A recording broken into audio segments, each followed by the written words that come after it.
जय श्री राम भाइयों, स्वागत है आप सभी लोगों का ज्ञान दर्पण यूट्यूब चैनल में। आज का प्रसंग है राम की संतानों में पुत्री पैदा क्यों नहीं हुई।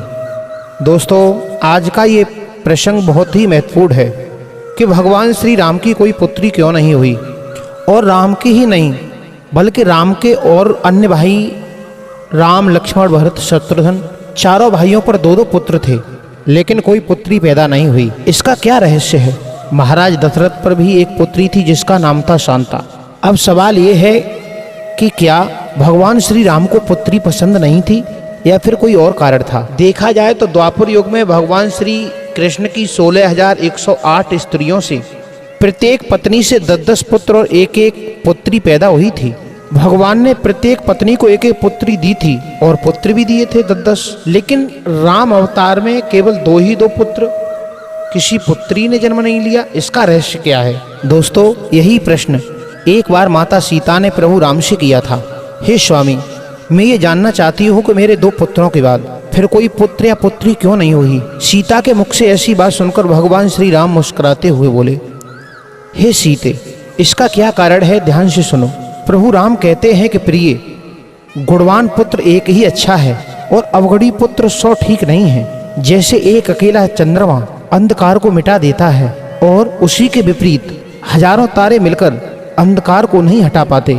श्री राम बोले, हे सीते, इस संसार के अच्छे कुल में अधिक पुत्र होना ठीक नहीं है।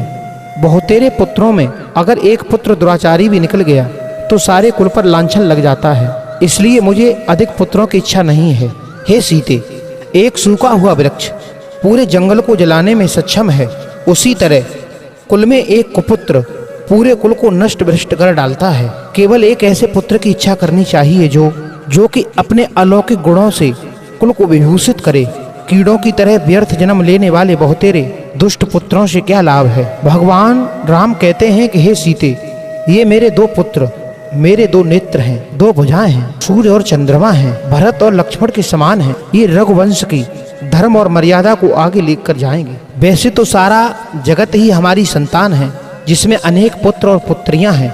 राम के इस प्रकार समझाने पर सीता ने फिर पूछा, हे प्रभु, हमारे कोई कन्या क्यों नहीं हुई, इसका क्या कारण है। तब रघुनंदन कहते हैं कि हे देवी, यदि हमारे कोई कन्या होती तो मैं उसे किसको देता। संसार में ऐसा कौन है जो मेरा दामाद बन सके।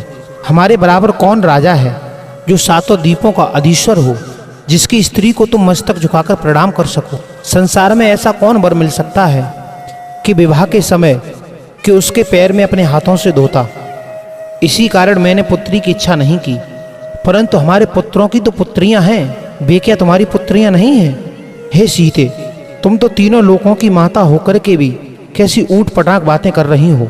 इस संसार में जितना भी स्त्री रूप दिखाई देता है, ये सब तुम्हारे ही अंश से उत्पन्न हुई हैं, और संसार में जितने भी पुरुष रूप हैं वे सब मेरे ही अंश स्वरूप हैं।